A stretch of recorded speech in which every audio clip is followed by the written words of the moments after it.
nous sommes bénis par votre bénédiction, si je dois le dire ainsi. Nous sommes très heureux de voir les genres de choses que le Seigneur est en train de faire avec vous. Je pense que vous allez acclamer vous-même de témoigner de toutes les bonnes choses que Dieu fait avec vous. Amen. Nous sommes...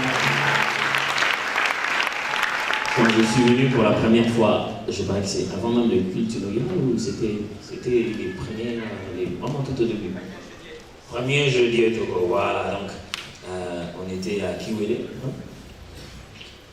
J'avoue qu'ici c'est vraiment des loin meilleurs, loin meilleurs que là où on était. Quelquefois on jette des morts dans des cimetières, mais qui ont des ossements qui peuvent les ressusciter. Et je pense que c'est votre miracle et je bénis le Seigneur énormément pour ça. Je ne suis pas venu seul, je suis venu avec ma femme, donc je vais demander à ma femme de s'élever pour que vous puissiez reconnaître qu'elle est là. Voilà. Merci beaucoup. Pour ceux qui ne me connaissent pas, je suis le mari de la sœur Chilo. Donc, c'est une meilleure façon de me faire reconnaître. Je suis allé à des endroits, on m'a dit, mais me présentez, vous le connaissez? Non, pas vraiment. Vous ne connaissez pas? Non. On a chanté toutes les chansons que j'ai chantées. Ça n'a pas marché. Puis j'ai dit, je suis le mari de la sœur Chilo. Dit, oh, c'est vrai. Ouais. Mari de la sœur Chilo, c'est beaucoup plus facile. C'est intéressant d'avoir une femme par laquelle on se présente. Et vraiment, maman Toti, papa Timothée, merci énormément d'avoir pensé que nous puissions être d'une quelconque manière une bénédiction pour le peuple de Dieu ce matin et durant toute cette semaine. Donc, nous prendrons cette semaine avec vous pour parler sur comprendre la louange et l'adoration. Nous allons nous limiter premièrement sur deux concepts, mais ça ne nous empêchera pas de toucher des concepts voisins comme le culte, comme la prière. Tiens, d'ailleurs ce matin on va lire Matthieu chapitre 6. Matthieu chapitre 6.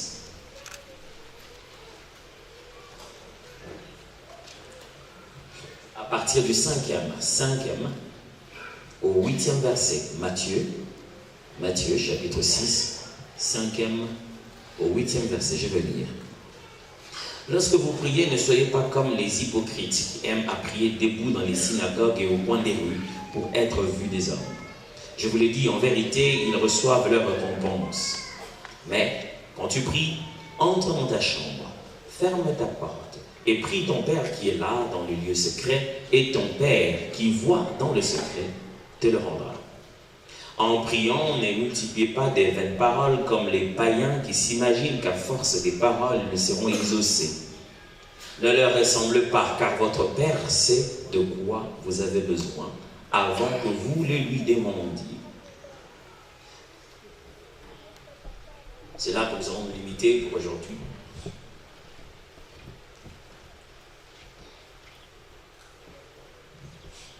Le livre de Matthieu, comme vous le savez, se présente comme le tout premier livre du Nouveau Testament.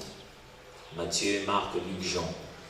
Même s'il est le tout premier livre du Nouveau Testament dans l'ordre, même s'il se présente comme être le premier évangile dans l'ordre, Matthieu n'est pourtant pas le tout premier évangile. Le tout premier évangile, chronologiquement, le tout premier qui fut écrit, c'est celui de Marc. Marc fut le tout premier évangile qui a été écrit, dicté par Pierre, à son jeune cousin Jean-Marc, qui a écrit donc des choses que quelqu'un qui était là physiquement a dû témoigner, Pierre. Et il a écrit. Et de là, les autres ont commencé à avoir l'idée d'écrire aussi, d'avoir l'idée d'accoucher aussi par écrit. D'ailleurs, Luc n'évite pas d'être sincère dès le début de son évangile en disant que, ayant entrepris de pouvoir mettre par écrit les événements qui se sont passés la dernière fois, et après avoir fait des recherches sur cela, j'ai résolu de t'écrire, excellent Théophile, ce qui fait l'objet de ta foi. Chacun d'entre eux aborde Christ d'une manière différente, que ce soit Matthieu, Marc, Luc, Jean. Chacun d'entre eux touche quelque chose de différent de Jésus.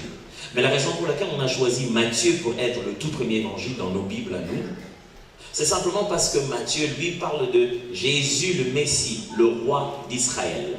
Dans tout l'évangile de Matthieu, il est question de connecter Jésus à l'Ancien Testament. Ainsi s'est accomplie cette parole de l'Écriture. Ainsi s'est accomplie cette parole de l'Écriture. Matthieu rappelle tout le temps cela. Et Matthieu démontre, quand Jésus fait un acte, il démontre là où c'est écrit dans l'Ancien Testament. Matthieu est un véritable pont entre l'Ancien et le Nouveau. C'est pourquoi lorsqu'on commence le Nouveau Testament, il vaut mieux commencer directement par quelqu'un qui en fait tout de suite un pont. Matthieu, son souci à lui, ce n'est pas d'abord les déroulements des événements, mais l'accomplissement des Écritures à travers le message de Jésus. Luc lui dit clairement qu'il veut prouver de façon plus ou moins scientifique. Souvenez-vous, Luc était un médecin. Et de tous ceux qui ont écrit les évangiles, il est le seul qui n'était pas juif. Il est le seul qui était d'origine païenne. Donc, il était grec d'origine. Luc, lui, il cite les lieux avec précision. Quand Jésus doit prêcher, il met le contexte. C'était à tel endroit, à tel moment, il était en train de dire ça au début, alors il a commencé à prêcher. Mais Matthieu, ce n'est pas comme ça. Matthieu, deux fois, il condense beaucoup de messages de Jésus directement, sans dire le contexte dans lequel il a prêché. Par exemple, vous avez Matthieu chapitre 5, 6, 7, c'est plein de paraboles, de prédications, que de prédications. Si vous avez une Bible où les paroles de Jésus sont en rouge, vous commencez de rouge depuis 5, 6, 7. Il prêche ici, il prêche là-bas, il prêche. Matthieu ne vous dit même pas à quel endroit il était pour prêcher ça, à quel endroit il était pour prêcher l'autre. Ce qui intéresse Matthieu, c'est le message de Christ et non les déroulements des événements comme Luc, lui, est intéressé. Matthieu, donc, nous présente un Jésus qui enseigne. Luc, lui, est intéressé à ce que Jésus faisait et disait. C'est pas moi qui invente ça, c'est lui-même qui l'a dit dans Actes des Apôtres, chapitre 1, lorsqu'il écrit la deuxième partie de son livre, les Actes des Apôtres, il a dit « Je commençais déjà à vous écrire ce que Jésus faisait et disait. » Matthieu est intéressé par ce que Jésus enseignait. Quel était son message de la vie? Comment il était devenu écriture accomplie. Donc Matthieu nous bombarde les enseignements de Jésus. Là par exemple, il connecte les enseignements de la justice de Dieu et de manifester les œuvres de piété comme donner l'aumône, faire du bien. Juste après ça, le verset qui suit, il bascule à la prière. Quand vous faites du bien, que votre main ne voie pas, faites-le dans les secrets, que la main droite ne voie pas ce que fait la main gauche. Il quitte là-bas. Il reste dans un contexte de l'idée du secret, mais cette fois-ci, ce n'est plus le secret de nos bienfaits, mais le secret de la prière. Il nous expose ce que Jésus dit. Et Jésus se met à parler. Lorsque vous priez, ne soyez pas comme les hypocrites qui aiment à prier debout dans les synagogues et au coin de rue pour être vus des hommes. Je vous le dis en vérité, ils reçoivent leur récompense. Personne ne parlait comme Jésus. Il disait un mot qui pouvait avoir deux sens. Il était très difficile de l'attraper avec ces mots. Il maîtrisait ces mots. Un jour, on a envoyé des gens pour l'attraper. Ils sont rentrés en disant « Personne ne parle comme ce monsieur. » Incroyable. Vous imaginez les militaires qui viennent attaquer quelqu'un, qui rentre en disant « On n'a pas pu les prendre parce que jamais personne n'a parlé. Rien que parler comme lui. » Généralement, on lui disait « Il parlait comme ayant autorité et non comme les pharisiens. » Il avait ce que les Grecs appelaient l'exousia de Dieu. Il avait une autorité telle qu'il ne disait pas aux gens ce qu'il fallait faire, il disait aux gens ce qu'il était. Jésus ne pointait pas par son message quelqu'un d'autre. Jésus se pointait lui-même directement. Il était un si bon messager qu'un jour, il a ouvert le livre, le rouleau, Luc chapitre 4, Matthieu chapitre 4. Il ouvre le rouleau. Il lit. L'Esprit du Seigneur, l'Éternel est sur moi, il m'a oint pour apporter la bonne nouvelle aux pauvres. Il va annoncer une année de grâce de l'Éternel. Il a fini de lire, tout le monde est en train de regarder. On attend qu'il se mette à faire tout ce que je fais ici, l'exégèse, l'herméneutique, l'explication de contexte. Il ne fait rien de tout ça. Il leur dit, ce que je viens de lire.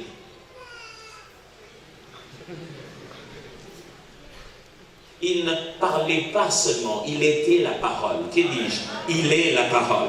Il ne donnait pas des explications parce qu'il était l'explication. Il leur a dit, cette parole que je viens de lire vient de s'accomplir.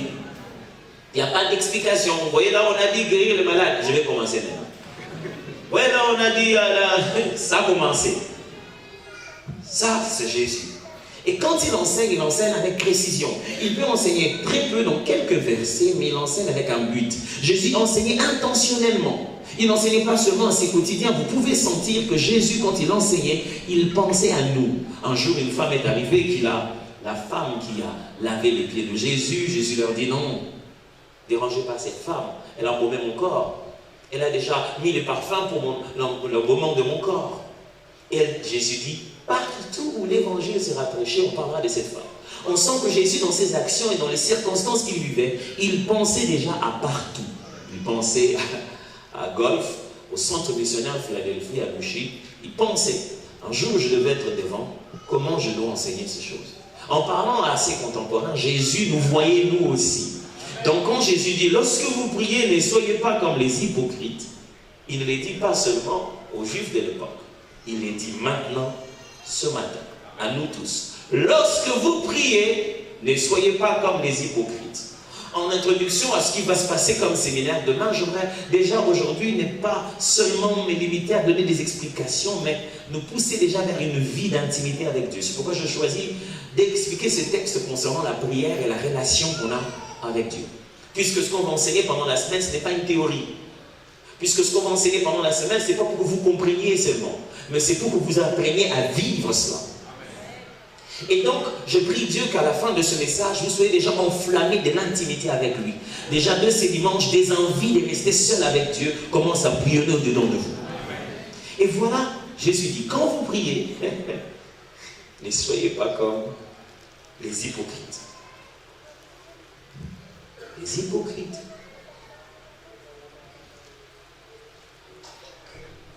Mais Jésus décrit les hypocrites. Il dit, ne soyez pas comme les hypocrites qui viennent dans les temples et s'élèvent au prix dans le coin des temples pour que tout le monde les voie. C'est pas contradictoire ça? Un hypocrite, comment vous définissez un hypocrite? C'est celui qui se cache, pas qui se manifeste. L'hypocrite, c'est celui qui garde un comportement caché derrière un autre. C'est celui qui met à l'extérieur quelque chose pour qu'on ne voie pas ce qu'il a à l'intérieur. Est-ce que les hypocrites, on le voit plus manifeste ou moins manifeste? Jésus décrit ces hypocrites à lui. Qui est-ce qu'il appelle hypocrite? Il dit, quand vous priez, ne soyez pas comme les hypocrites qui, quand vous venez dans le temple, ils sont là dans les coins du temple, ils sont levés, les mains levées, ils font un spectacle. Ça, c'est quand même bizarre. Il est possible que les hypocrites dans la prière soient plus spectaculaires.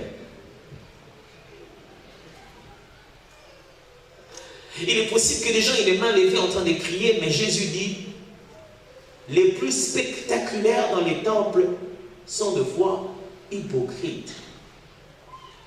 Moi, vraiment, je ne comprends pas cette définition de Jésus sur l'hypocrite. Je ne sais pas si vous comprenez ça. Quand les hypocrites aiment à prier debout dans les synagogues, un hypocrite veut se cacher, donc pourquoi l'hypocrite veut s'élever? Pour être vu des hommes. Je vous l'ai dit en vérité, ils reçoivent leur récompense. Un hypocrite, c'est non Jésus.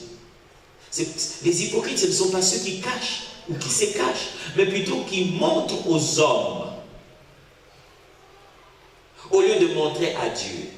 Jésus a dit, il se lève devant, il lève les mains pour montrer aux hommes.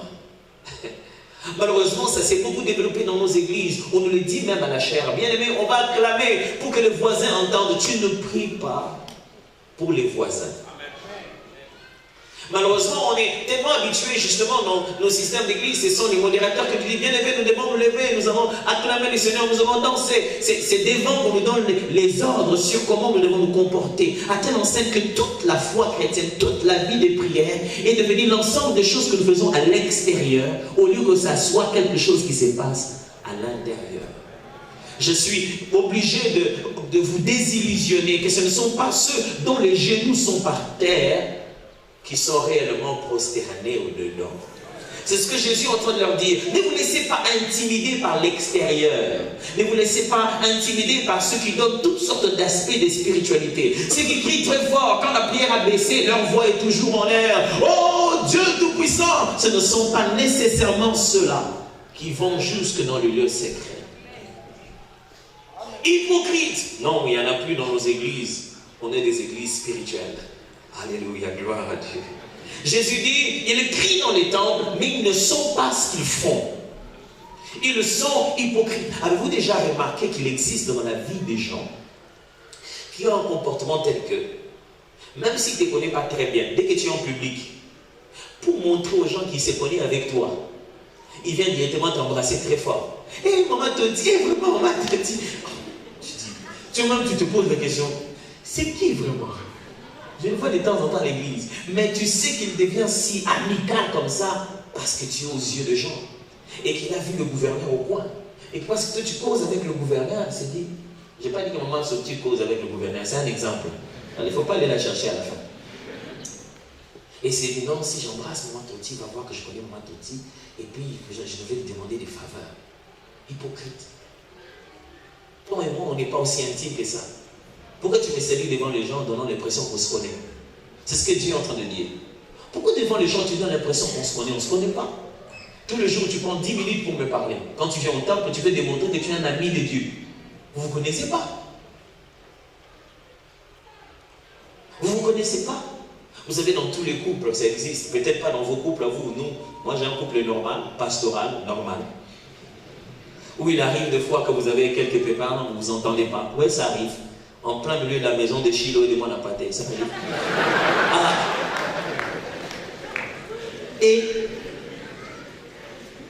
Et puis vous avez encore vos différences, ça tire encore. Et il y a des invités. Et ils arrivent. Vous jouez la plus grande comédie de tout le couple. Oh, ça va, ça va.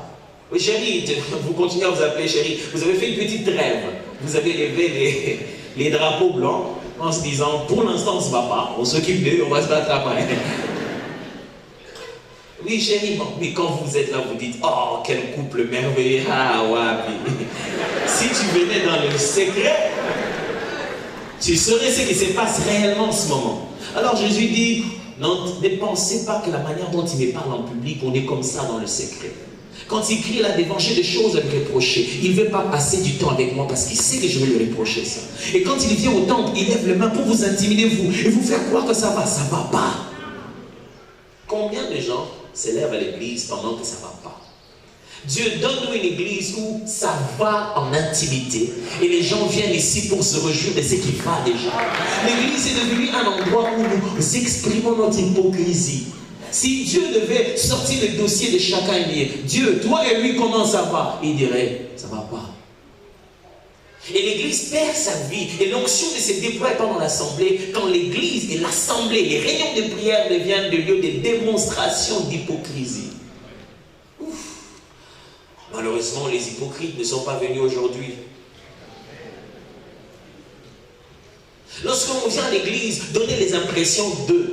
Et nous sommes maintenant bien assis dans notre professionnalisme chrétien. On sait que dès que je commence, mais est-ce que ça va? Ça va pas. Quand celui qui a le micro à la chair, alléluia, mais est-ce que ça va? Ça ne va pas. Mais les hommes ne le savent pas. Jésus lui dit, attention, ne soyez pas comme les hypocrites. Il nous montre comment reconnaître les hypocrites. Deux manières.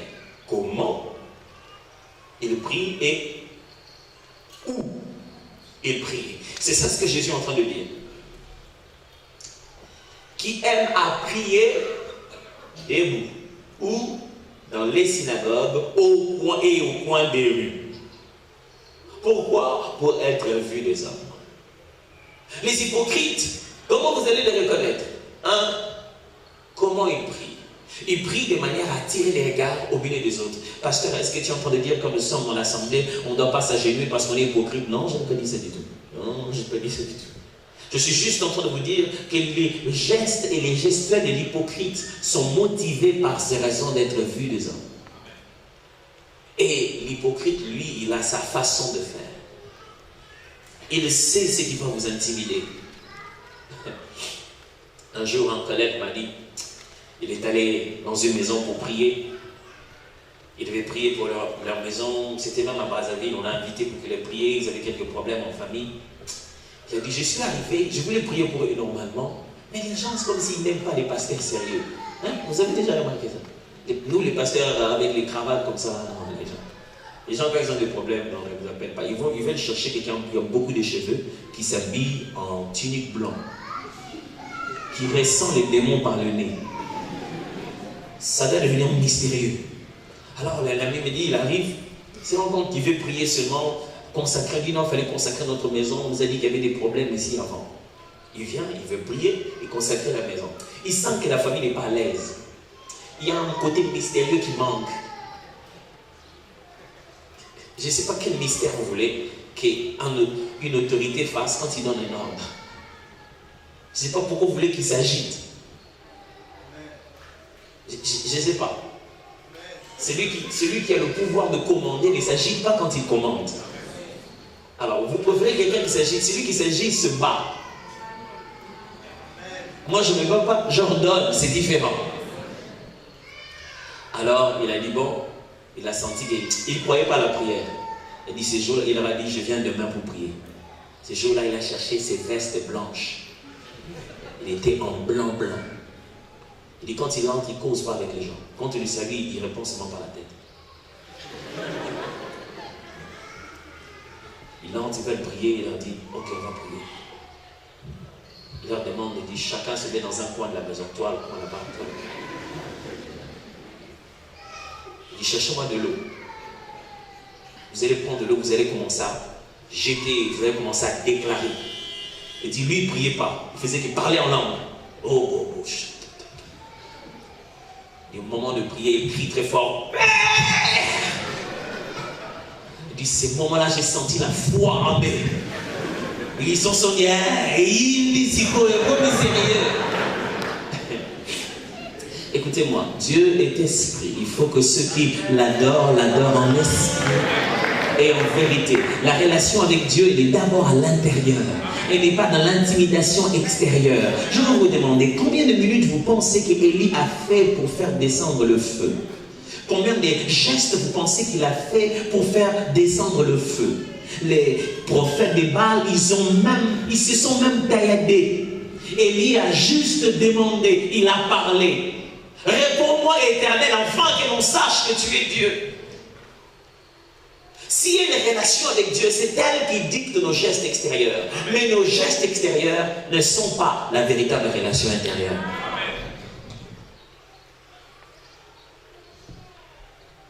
Les hypocrites, on le reconnaît comment ils prient.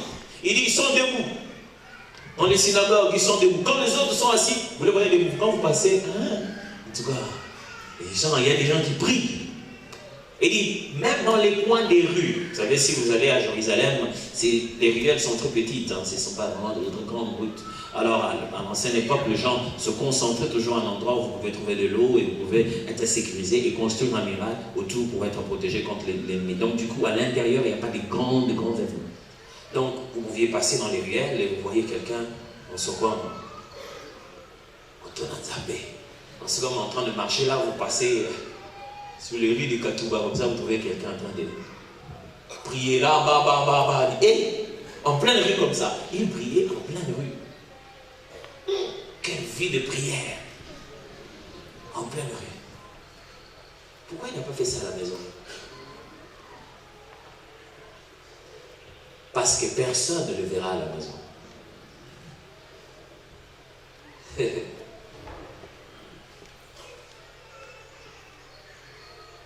La deuxième vérité, c'est que le texte dit, ces hypocrites ont déjà la récompense.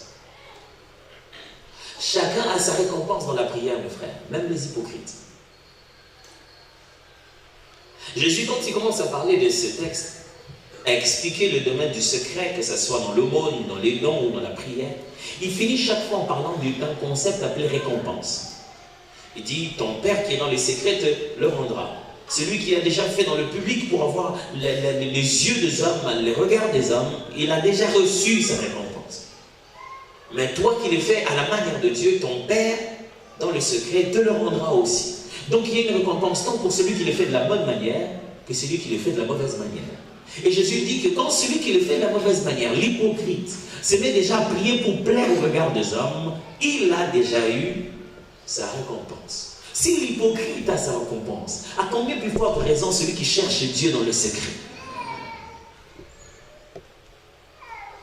Dieu dit, vous attendez que moi, l'Éternel, je puisse vous bénir, je fasse quelque chose. Mais l'hypocrite qui fait juste pour qu'on puisse le voir, il n'attend plus rien. Les yeux des hommes sont déjà sa récompense. Il se sent déjà heureux de ce que toi tu l'as vu et tu as été intimidé. Il n'attend plus rien. Ce qu'il attendait, il l'a déjà accompli. C'est pourquoi les gens viennent à l'église sans la foi. Parce que leur véritable attente était placée dans les hommes. Ils s'attendaient que le pasteur le voie. Le pasteur l'a vu. C'est terminé. Il n'attendait rien d'autre. Il attendait les yeux des hommes. Et quand il a eu les yeux des hommes, il a eu sa récompense. L'hypocrite veut qu'on le voie. Quand on l'a vu, quand on l'a remarqué, c'est bon. J'ai commencé à servir Dieu dans Gaël vers l'année 1997. J'étais encore dans la grande chorale. Le jour où j'ai prié Dieu pour demander si je devais me rendre là-bas ou quoi, on était là en retraite avec des amis de l'intercession. Et une sœur qui ne connaissait rien du tout de tout ça a commencé à donner un message. Elle dit, le Seigneur m'a dit que tu dois aller dans ce groupe au Gaël, tu dois aller là-bas, je vais t'élever là-bas, voici ce que je vais faire pour toi, ainsi de suite. Je dis, ok, fantastique, j'y vais. Je ne suis pas allé leur dire, papa, je voulais voir papa, je veux le voir comme ça, le Seigneur m'a parlé. Vous avez déjà vu des gens qui sont derrière la parole de Dieu pour l'accomplir? Dieu lui-même, il n'est même plus derrière. Mais lui, il est en train de faire le suivi de la parole de Dieu pour l'accomplir. Dieu m'a parlé à moi. Il ne m'a pas dit d'aller leur dire. Il m'a donné à moi une garantie. Je suis venu, je me suis inscrit comme tout le monde, je commençais tous les jours. Je ne disais même pas à mes collègues à côté, voyez-moi là dans Gaël un jour. Je disais à personne, absolument personne, à telle enseigne que moi-même j'ai oublié. Parce que quand vous travaillez avec Dieu, quand Dieu doit vous récompenser, vous ne devez pas fournir d'efforts pour ça. Parce que la promesse de Dieu est mobile. Quand Dieu promet, la promesse bouge vers vous. Vous n'êtes pas le seul à faire les pas. La promesse, elle aussi, elle fait des pas vers vous. Et nous, notre problème, c'est quoi? C'est que les gens se rassurent que j'ai la chose. Quelle chose? J'ai la chose. J'ai la chose de Dieu. Je veux aller leur dire, bon, bien aimé, tel que vous voyez là, moi... Je ne sais pas pourquoi quand les gens sont orgueilleux, ils aspirent toujours. Moi, bon, un jour je dirigerai Gaël, hein. Donc vous tous là, vous devez trouver... J'ai passé 15 ans avec conscience que le jour viendra. Et j'ai complètement oublié. C'est après 5 ans que papa là m'a appelé, m'a dit, viens, je vais te dire ce que le Seigneur a dit. Toi, tu me succéderas. J'ai dit, merci, hein, ça reste entre nous. Quand on a fait, ma femme et moi, l'album Le Culte, il était en Afrique du Sud, il était un peu malade, il m'écrit un mail. Il me dit, ok, j'ai eu mon album et tout, que vraiment le Seigneur te bénisse, que c'est le travail que tu es en train de faire, que nous soyons conduits par l'œuvre que tu as appelé. Mais je te rappelle, n'oublie pas, toi, tu me succéderas. J'aurais pu sortir ça du monde.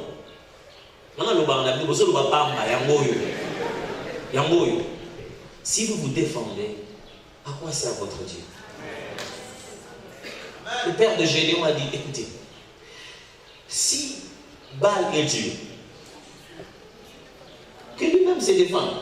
Pourquoi vous allez tuer mon enfant à la place de Dieu? Tous ceux qui se battent à la place de leur Dieu n'est pas vivant.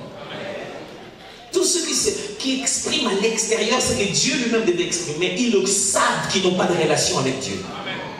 Ils le savent dans leur secret que derrière eux, il n'y a rien. Et ils veulent faire ça de force. Dieu donne dans cette église des gens calmes, mais avec un Dieu puissant. Seigneur, donne-nous dans cette église des gens qui viennent dans l'armée comme David. Il vient pour donner la nourriture à ses frères. Il demande, qu'est-ce qu'on fera à celui qui va battre Goliath? Il n'est sans paquet, mais avec un Dieu beaucoup plus géant que son adversaire. Il le connaît dans le secret.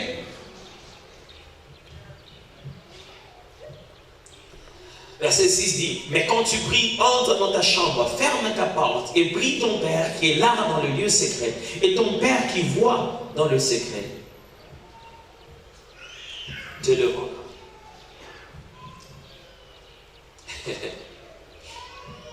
Jésus nous montre maintenant la bonne manière de faire.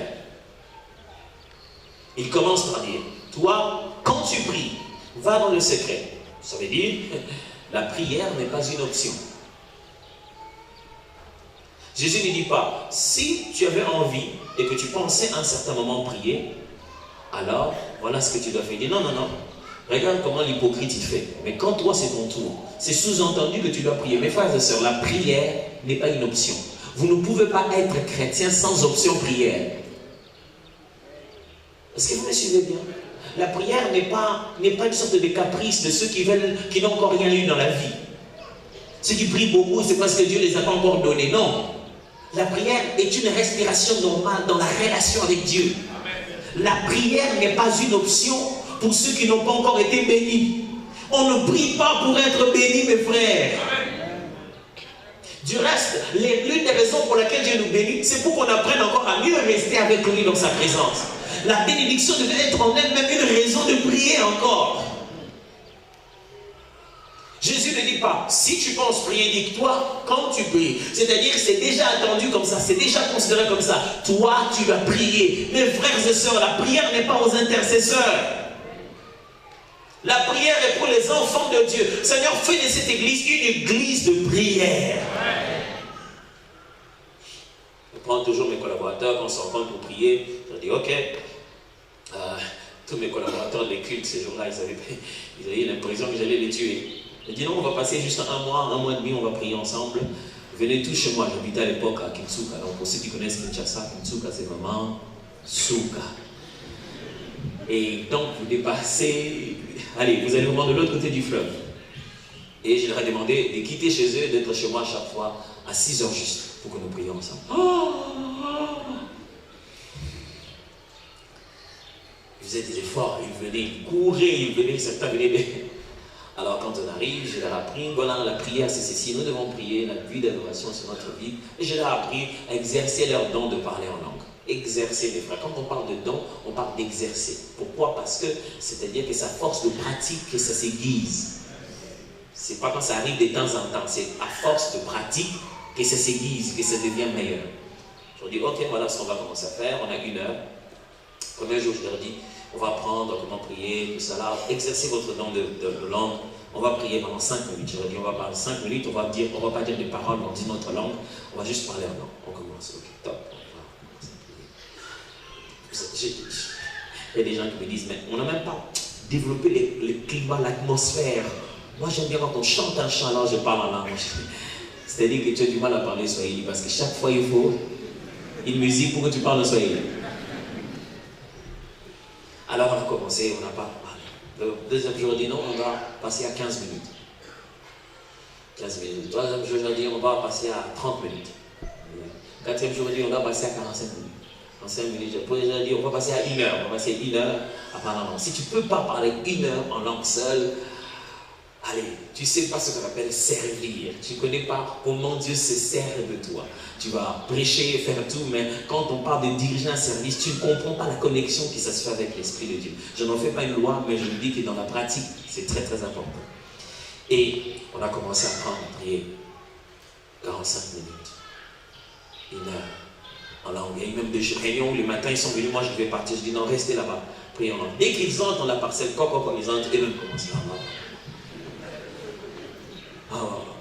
Je dis, si vous croyez que moi je suis le chef du groupe, c'est moi qui dois beaucoup prier à votre place, pourquoi aussi? Si vous pensez que dans cette église, celui qui doit prier beaucoup c'est le pasteur, vous vous êtes trompé. Ce n'est pas comme ça. Dieu ne vous dira pas dans votre relation, non, au commun niveau, même ton pasteur n'est pas encore à ce niveau, donc je ne peux pas te le permettre. Ça n'a rien à voir. Ça n'a rien à voir. Tu peux développer une telle relation avec Dieu qu'aucun serviteur n'en a ici dans cette église. Tu es devenu un ami de Dieu. Un ami de Dieu. Et ça n'a rien à voir avec servir, ça n'a rien à voir avec se lever devant. Tu es juste un ami de Dieu, le genre de personne que Dieu connaît.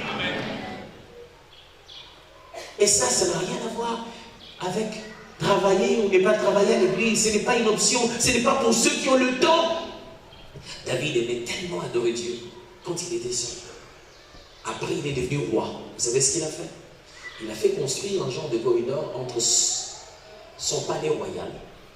Il a fait construire une sorte de maison souterraine, une sorte de canal qui sort jusque directement dans les temples sans passer par les avenues à l'extérieur. Donc, de sa maison, il avait un endroit où il entre. Quand il est devenu roi, quand il entre là-bas, il marche, les gens ne le voient pas, il passe sous terre. Et puis, il est directement dans le temple, il commence à adorer Dieu. Il dit, avec mes niveaux d'occupation là, si je sors en tant que roi, je passe sur la route, tout le monde va commencer à se plaindre. Et à cette époque-là, déjà, David fouillait les gens. Et maintenant, l'époque des selfies. Jésus a bien fait de venir un peu toi. Je vous assure, elle n'allait pas vivre. Tous les paparazzis, même les mamarazzis, allaient être derrière lui. Et David faisait ça. Rien que parce qu'il voulait maintenir sa relation. Je suis devenu roi, mais je reste un ami de Dieu. Je suis devenu super occupé, mais Dieu doit avoir son temps. Mes frères, les autres ne prient pas parce qu'ils n'ont rien à faire. La prière est obligatoire à la vie d'un enfant de Dieu. Ce n'est pas l'apanage des jeunes universitaires qui n'ont pas encore commencé la carrière professionnelle. Des rois danser en se déshabillant devant les gens à cause d'une relation avec Dieu. Vous imaginez ça? Scandale diplomatique. Le roi en train de danser en public et il est en train d'enlever les habits. S'il était à cette époque, avant même que son habit ne tombe par terre, sa photo était déjà sur Facebook. Mais il n'en a pas eu honte. Pourquoi? Parce qu'il connaît Dieu seul en secret. Il y a une relation. Jésus alors utilise le terme. Entre dans ta chambre, ferme ta porte. Qu'est-ce qu'il veut dire par là? Aujourd'hui, quand on dit entre dans ta chambre, ferme la porte, nous tous on entend dire non, bien aimé, quand vous priez, allez dans votre chambre. Non, c'est pas ce qu'il est en train de dire exactement là-bas. Les mots en hébreu, c'est tabion. Tabion, c'est quand vous venez dans les maisons normales des Juifs à Jérusalem, vous aviez toujours l'entrée, le hall principal. Les grandes maisons, les maisons de personnes assez, je veux dire, assez aisées, étaient construites comme de petits cercles, de petits carrés comme ça.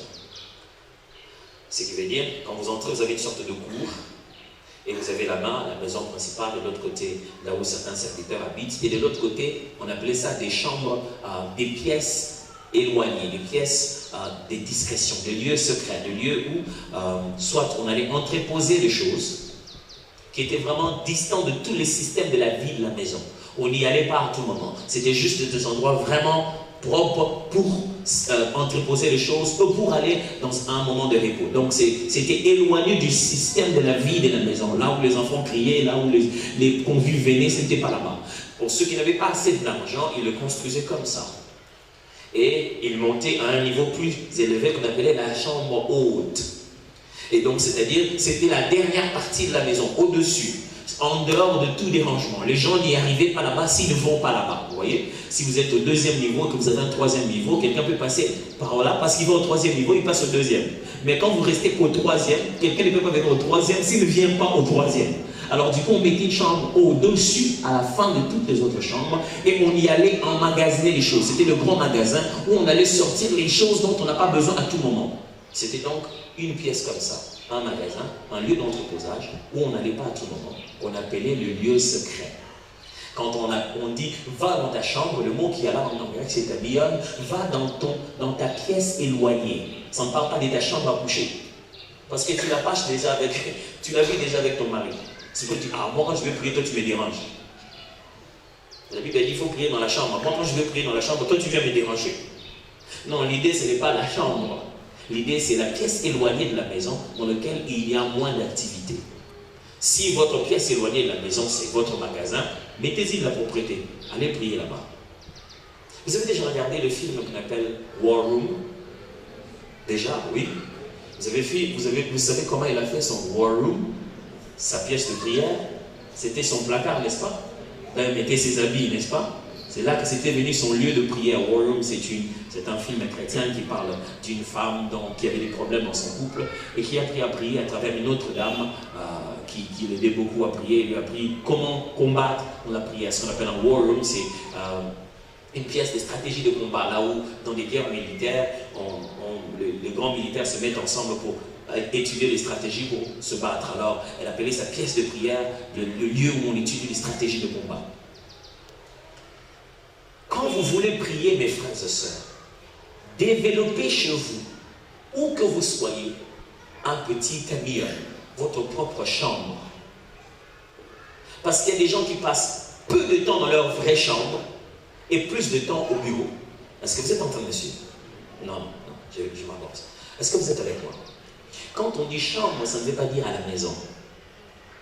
Ça veut dire que où vous devez être, vous devez trouver un endroit, une pièce la moins fréquentée, où vous devez commencer à prier. Vous passez toute la journée au travail. Vous ne rentrez dans votre chambre que pour dormir, épuisé.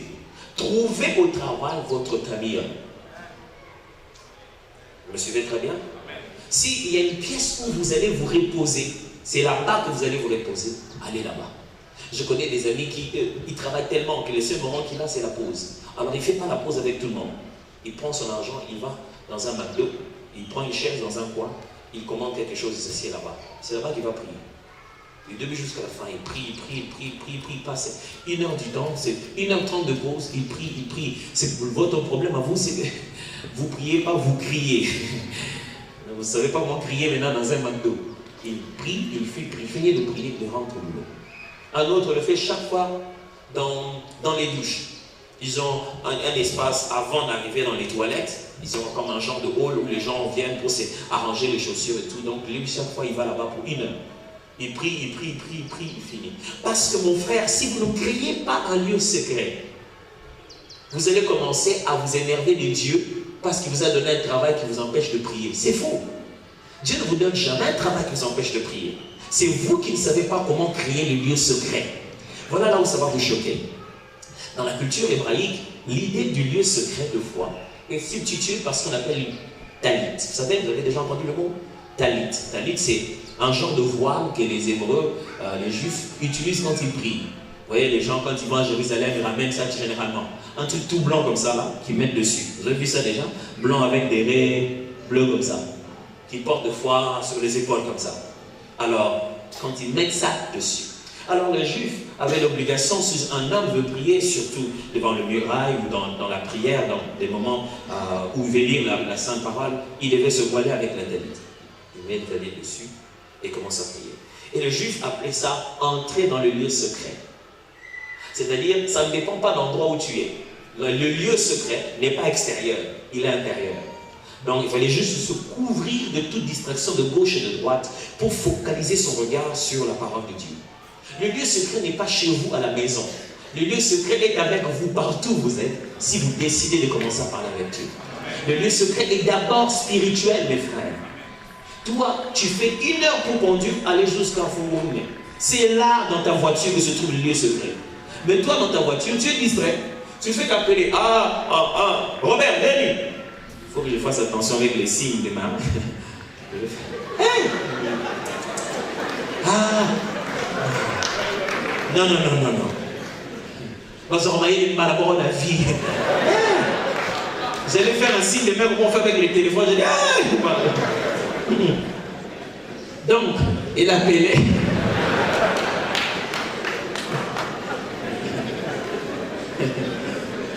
Qu'est-ce qu'il a pas aussi? Vous ne savez pas quand les gens prennent les photos.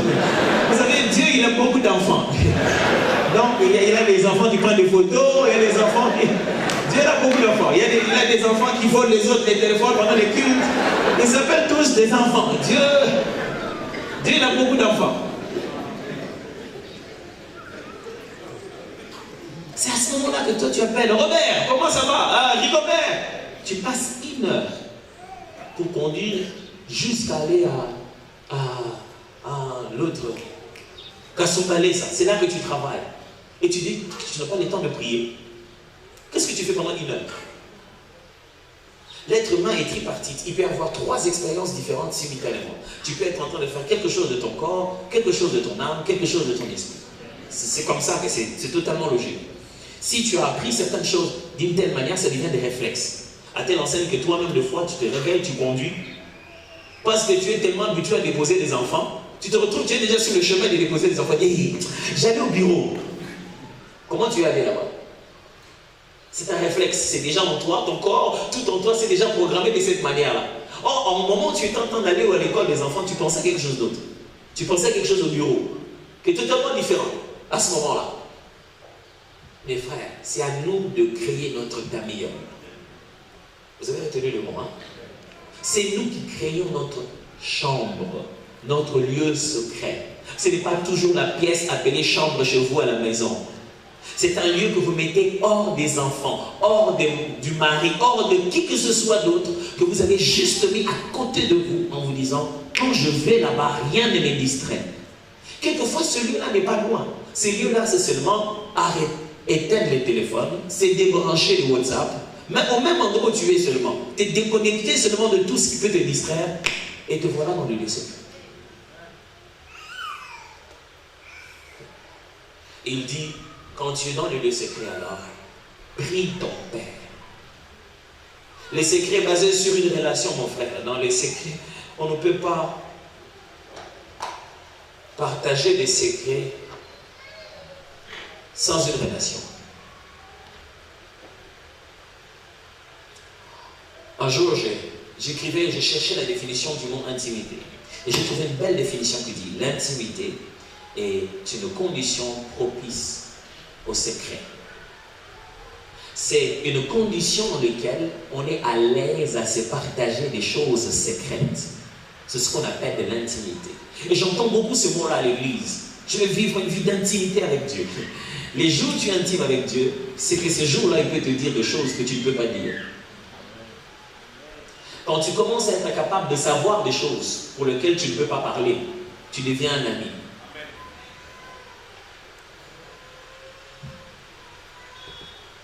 Le lieu secret. En tant que pasteur, j'ai déjà vu ça dans les regards de gens. Il vient dans le bureau, il veut te parler, il veut te dire quelque chose de très secret, de très très secret, mais il trouve que tu es peut-être un peu concentré, en train de faire autre chose. Du coup, il survole son cas. Il ne te dit pas tout. Le lendemain, quand il vient, tu es un peu plus concentré sur lui, il commence à vomir tout ce qu'il n'avait pas dit avant. Tu te dis, mais hier, tu ne m'avais pas dit. J'avais l'impression que tu n'étais pas. Des fois, on est seul à seul avec quelqu'un, mais il est distrait. Tu avais quelque chose à lui dire, mais tu ne sens pas que tu dois lui dire. Ce n'est pas parce que tu es seul avec Dieu que tu es dans l'intimité avec Dieu. Très, très différent. On devient intime avec Dieu quand on respecte cette chose qui dit, de toutes tes pensées, de tout ton cœur, tu es là. Il y a des gens qui sont à l'église, mais ils ne sont pas là. Ils sont à la prière, mais ils ne sont pas là. Ils sont même montés jusqu'à la montagne, mais ils ne sont pas là. Quand on veut prier Dieu, on veut être avec lui dans les contextes où il peut partager des secrets avec nous. Frère, est-ce que vous savez que Dieu a des secrets à partager avec nous? La Bible dit, il est là dans les secrets et il voit. Mon frère, il n'y a rien que Dieu ne voit pas, il voit tout. Amen. Et dans le secret, pendant que tu pries, comment tu avances, les efforts que tu fournis, Dieu voit.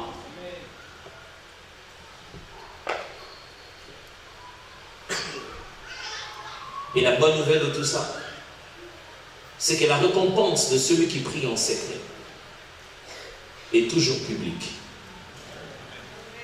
Quand Dieu veut récompenser quelqu'un qui le cherche dans le secret, il se rassure de le faire en public.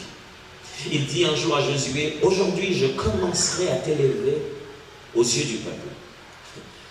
Moi je sais qui tu es, à mes yeux je sais qui tu es. Quand Moïse sortait même, il s'en allait, toi tu restais dans les temples, tu continuais. Je connais ta valeur Josué, mais eux ils ne connaissent pas. Mais aujourd'hui, je commencerai à t'élever aux yeux du peuple. Frères et sœurs, si tu es quelqu'un qui s'est développé sa prière et son intimité avec Dieu, quand Dieu veut t'élever, il va occasionner, même quand tu ne le veux pas, une occasion comme ça. Tu dis, ok, lui, je vais l'élever aujourd'hui. Je vais conclure ici, aujourd'hui, en racontant cette petite histoire. Je vous ai dit tout à l'heure, 20 ans maintenant que je suis Gaël, et j'étais là tous les jours, je travaillais dans les secrets, et la première fois où je devais, la première fois où j'ai dépassé les limites de notre propre groupe pour être exposé à l'église, je me souviendrai toujours que je travaillais seul. J'ai passé du temps à écouter les émissions de radio, moi seul. Même quand je partais à l'école, à l'époque, on enregistrait pour moi, je revenais, j'ai travaillé chaque voix.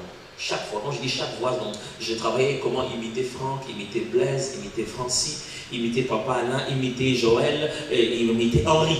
J'ai travaillé chaque voix comme ça. Tout ce que je voulais, c'est juste être capable de bien chanter leur chant dans notre chorale. Un point, c'est tout. Ça me suffisait. Je travaillais ça pour ça. Un jour, je suis venu à la répétition. Ce jour-là, toute l'équipe au but n'était pas là. Donc, il fallait que quelqu'un d'autre amène les mouchoirs, les dépose.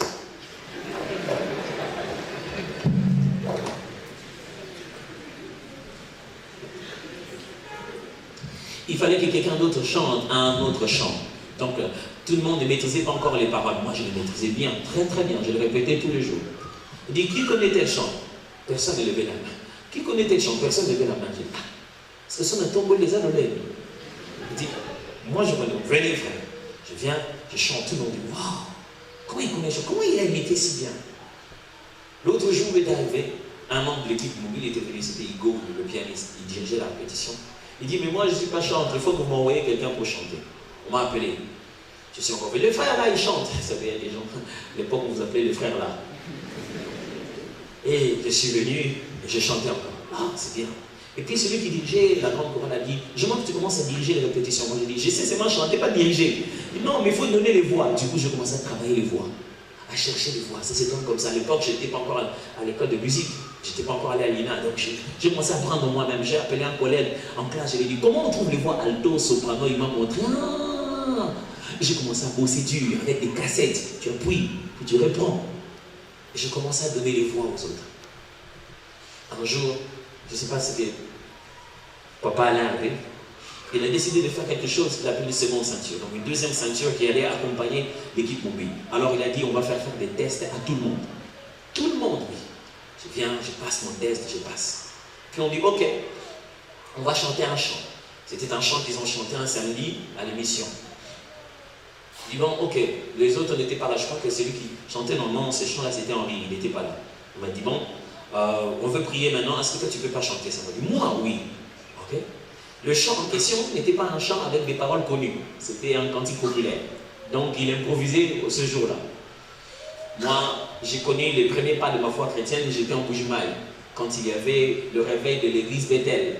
Ma mère a commencé dans cette assemblée, elle a été baptisée du Saint-Esprit, elle a parlé en langue pendant une semaine. Chaque fois on se réveillait le matin, on mettait une chaise à côté parce que maman ne pouvait plus communiquer avec les gens, on la mettait là-bas.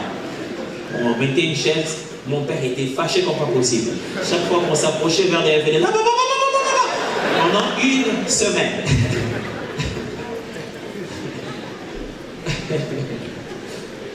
Donc, j'ai grandi dans ce système-là, et vous savez très bien, les Louba, ils parlent quand ils chantent. Quand ils chantent, ils s'expriment, ils expriment leur idée, ils parlent à Dieu. C'est comme ça. Donc, j'ai grandi dans cette culture où, quand on prie, on parle à Dieu, on improvise tout le temps, on est en train de parler tout le temps. Donc, j'ai prié dès les premiers jours de ma vie à prier, à chanter mes prières, donc à adorer par mes chants. Donc, je devais chanter cette chanson qui n'y avait pas de paroles prédéfinies. On commence la chanson. Et moi, je chante toujours comme ça. Je chante à l'intercession, je donne des sujets de prière en chantant.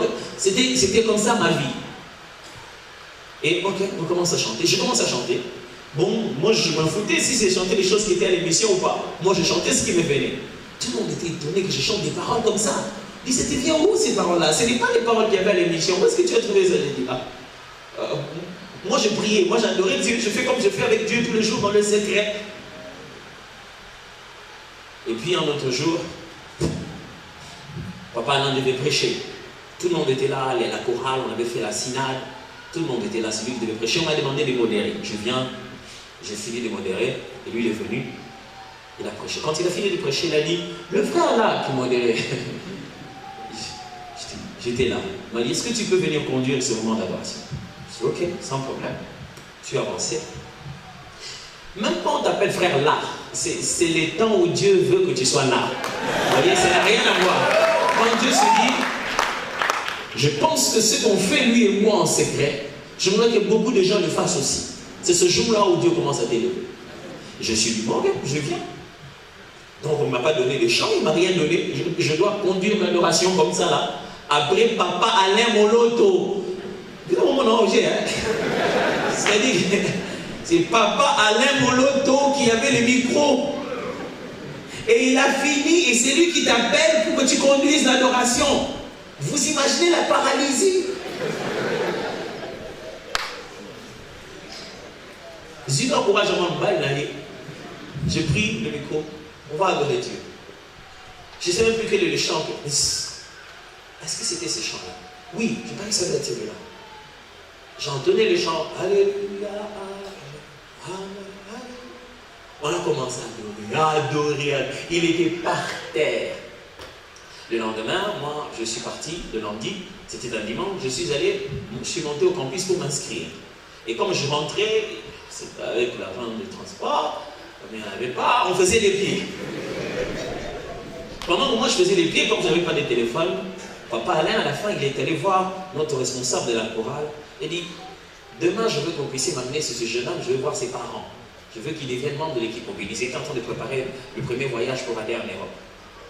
Bon, moi j'étais en train de marcher, je suis revenu, je suis rentré chez nous. Dès que j'arrive chez nous, on dit, mais toi tu étais où? Moi, vous savez où j'étais? Mais papa Alain est venu ici, j'ai dit, jamais au monde, au caca, jaja. Papa Alain peut venir ici, jamais.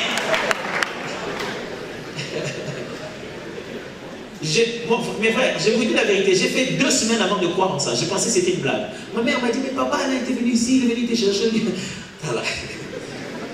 Les papas Alain là dont vous parlez, moi-même déjà, on n'a jamais encore eu une conversation. On se cède les micros.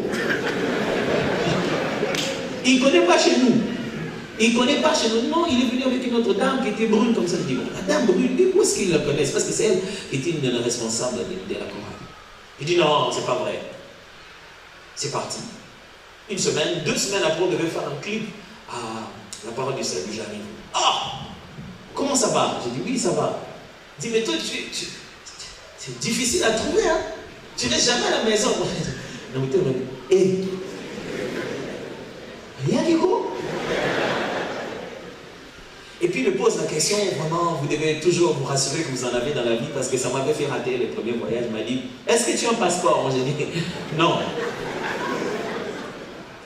Il dit, oh là là, c'est après-demain qu'on doit déposer le dossier de tout le monde pour aller en Europe. Je voulais que tu partes avec nous. À partir d'aujourd'hui, je veux que tu deviennes membre de l'équipe mobile. Moi, j'ai dit, pourquoi? Il dit, quand tu pries, j'ai l'impression que c'est moi qui prie. Quand tout ce que tu fais, j'ai l'impression de m'entendre. J'ai comme l'impression que tu portes exactement le même esprit. Je veux que tu deviennes membre de l'équipe mobile. Moi, qu'est-ce que je faisais? Je prenais seulement les CD, les cassettes, je m'étais donné une discipline. Si ça fait 1 heure, moi aussi je ferai toujours 1 heure d'adoration. Frère, on ne bâtit pas sa destinée en public. On la bâtit en secret. Et Dieu lui donne une opportunité de l'exposer. Prions. Seigneur, je prie que pendant cette semaine, chacun de nous soit enflammé du désir de développer une vie secrète avec Dieu. Comprendre la louange et l'adoration ne puisse pas se limiter à être une matière intellectuelle, mais qu'elle soit spirituelle, personnelle et profonde. Je prie, ô Père éternel, toi qui nous écoutes et qui nous exauces, s'il te plaît, Dieu Tout-Puissant, fais de cette semaine une semaine exceptionnelle. Une semaine où tu retrouves des amis que tu as perdus. Une semaine où on te donne des rendez-vous dans les lieux secrets. Une semaine où des pièces changent de fonction à la maison. Les emplois du temps sont bouleversés parce que les hommes et les femmes cherchent Dieu dans le secret. Une semaine où tu retrouves une armée qui aime te prier. Une semaine, plus que des mots, cela devient une vie. Une vie dans l'intimité. Une vie dans l'intimité avec toi. Une vie qu'on ne peut jamais oublier. Parce que tu es un Dieu profond. Père, ramène-nous à t'aimer comme jamais avant. Ressuscite notre amour pour toi. Donne-nous de retrouver ces heures, ces temps d'intimité. Quelqu'un a laissé sa vie spirituelle au passé. Restaure-le, Seigneur. Donne-lui l'occasion de se redire avec toi. Je t'aime, tu le sais. Je te porte dans mon cœur. Et mon cœur brille en amour pour toi. Tu es mon rêve. Je t'aime, tu le sais. Je te porte dans mon cœur. Et mon cœur brille en amour pour toi. Tu es mon Jésus. Chantons-le, oui, je t'aime, tu le sais. Je te porte dans mon cœur. Je te porte dans mon cœur. Et mon cœur brille en amour. Tu es mon chamaï.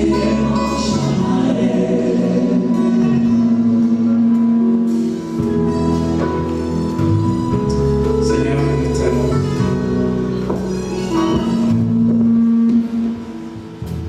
Nous voulons, comme tu nous as enseigné, développer cette intimité, cet amour.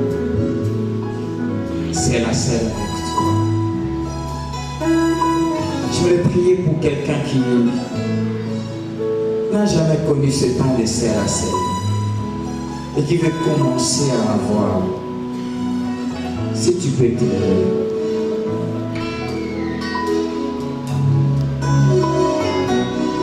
Ou peut-être tu en avais, mais tu as perdu ça. Tu avances tellement de raisons. J'ai beaucoup de travail, j'ai beaucoup d'occupations. Tu n'as plus ce temps de serre à serre. Oh, j'ai aimé cette phrase que l'homme de Dieu a clôturée.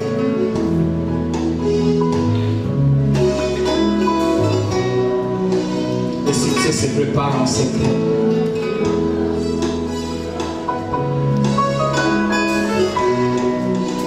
Dis seulement au Seigneur, je veux vivre cette vie en secret avec toi. Rends-moi capable.